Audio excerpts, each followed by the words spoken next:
Pagkatapos nito, pumunta si Jesus sa Jerusalem upang dumalo sa isang pista ng mga Hudyo. Sa isang pintuan ng lungsod ng Jerusalem kung saan idinadaan ang mga tupa ay may paliguan na ang tawag sa wikang Hebreo ay Bethesda. Sa paligid nito ay may 5 silungan kung saan nakahiga ang maraming may sakit, mga bulag, pilay at mga paralitiko.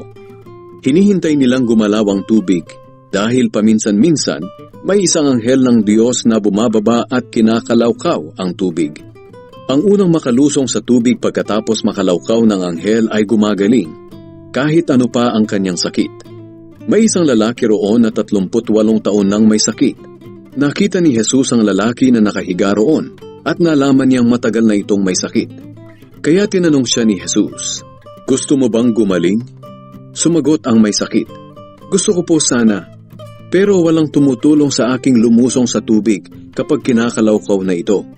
Sa tuwing papunta pa lang ako, nauunahan na ako ng iba." Sinabi ni Jesus sa kanya, "Tumayo ka, buhatin mo ang higaan mo at lumakad." Agad na gumaling ang lalaki. Binuhat niya ang higaan niya at lumakad.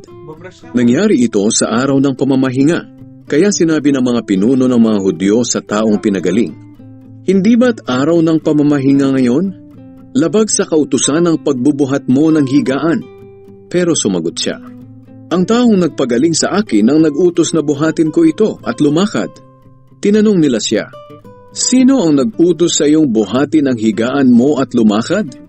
Pero hindi nakilala ng lalaki kung sino ang nagpagaling sa kanya dahil nawala na si Jesus sa dami ng tao. Hindi nagtagal, nakita ni Jesus sa templo ang taong pinagaling niya at sinabihan, "O magaling ka na ngayon, huwag ka nang magkasala pa, at baka mas masama pa ang mangyari sa iyo." Umalis ang lalaki at pumunta sa mga pinuno ng mga Hudyo. Sinabi niya sa kanila na si Jesus ang nagpagaling sa kanya. Kaya mula noon, sinimulang usigin ng mga pinuno ng mga Hudyo si Jesus dahil nagpagaling siya sa araw ng pamamahinga. Pero sinabihan sila ni Jesus, "Patuloy na gumagawa ang aking Ama, kaya patuloy din ako sa paggawa."